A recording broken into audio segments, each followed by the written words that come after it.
Welcome to TFA Files TV. We are back again with the latest gossip nyaya dziri kupisa dziri kutenderera pasocial media. Laziti achinyomba ED ZANU-PF nachifu wainji achidedzera kuti handi ndimaimba ngoma dzekuti ED pfe tsepete mucharapwa kuzvipatara mishonga iripo. Handiziga tinoti kudini nazvo, asi vamwe vazukuru vamunhanda havana kufara, asi varipo vafara nazvo. Tirai munzwe.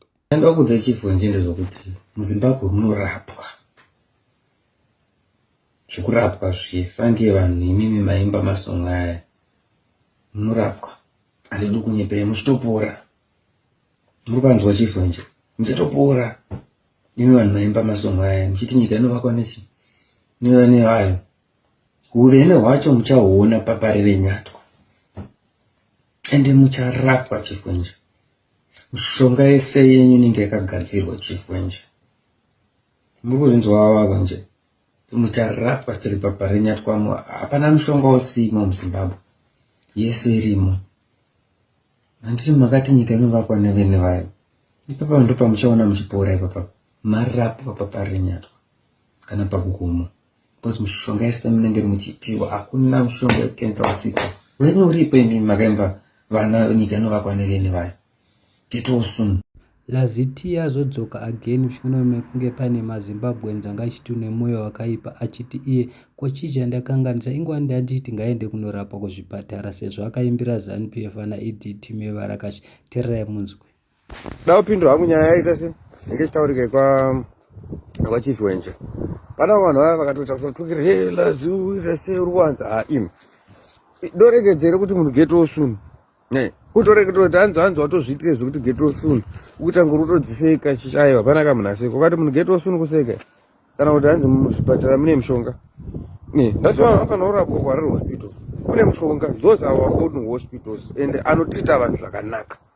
Parire nyatwa anotriitwa vanhu.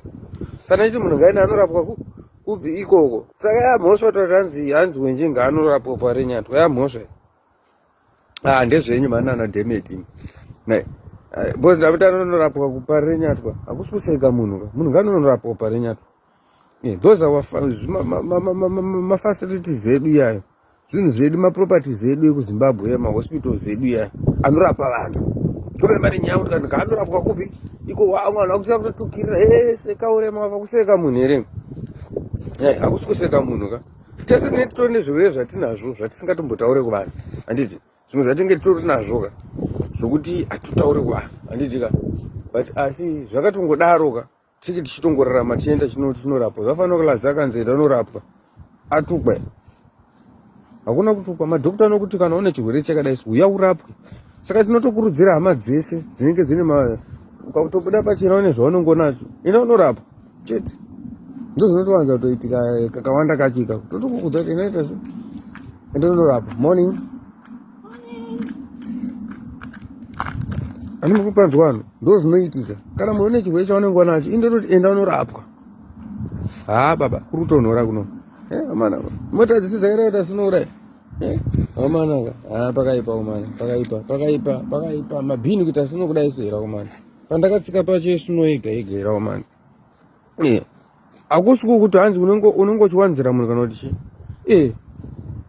vanhu vakati nyika iri kugadzirwa ende nyika marodzi ari kuvakwa muZimbabwe zvinhu zviri kuvakwa mishonga iri kuiswa muzvipatara ndopandatikanganisa anorapwa kaka kuzvipatara izvozvo zviri kuiswa mishonga.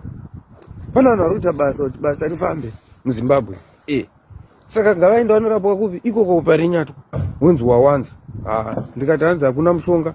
Wonzi wawanza watuka nyika. Ukati kune mushonga wawanza. Saka moda titaure zvakaita sei chaiko. Tinotaura kandi kukanzi nyika rugadziro. Kana rugadziro ringotaurwa zvekutaurwa mumastreets imo. Nganorapwa parire nyatwa. Enda ndimborambe ndakazvinyarara. Ari kuenda unorapwa kana kuHarare hospital. Anenge arwadziwa ndezvako zvinhu zvandiri kutaura izvo. Kuzvakaipei kuti hanzi madhokota zvedaro kurapa vanhu. Hanzi wataurei kudaro ukutomuwanzira. Imika imi. Saka vanhu vanenge vachimba zvokunyepa. Kamala tichitaura chidaro. Vanhu havasi kurapwa. Kana vasi kurapwa tiudzei tobva tangozvitaura. Ndakangonzwanzi vanhu vari kurapwa mazuva ano. Namuri kunzwa. Ndina hama yangu yakatomboitawo same problem iyoyo ikatorapwa. Takatoona munhu achienda achirapwa iko. Zviriko. Zviriko zvinotoitika izvozvo. Hatikwete kuda kuzoti hanzi wazowanza ndezvenyu izvo. Kuwanza here kuwanza sei kaurema wafa. Ino. Kufande kwaMwari shamani. Hatimboda kunyeperana. Kana ndikatonzi ndatofa mangwana nguva yangu inenge yakwana. Zviriko. Hapana anoziva musi wekufa kana namusi wekuti acharwarawo. Vese vanese tichitongorwara tichifamba imomo tichirwara tichifamba tirimo imomo tichirwara tichifamba. But hazvinzi vanhu maregedza kutaura chinzi hanzi svika urema wafa. Hapana seka munhu. Kana munhu akatonzi watofa mangwana watofa. Zviriko. Life go wakutogara kudenga naJesu. Mumwe unokwanisa kubva tongoenda kwaSatani. Tese hapana munhu asingafiri, munhu wese achafa. Saka hatifanira kurambidza kutaura. Unotadza unozofa. Aiwa, totaura mani. Kufa kumunhu anongofa. Kana kwanzi wafa mangwana watofa.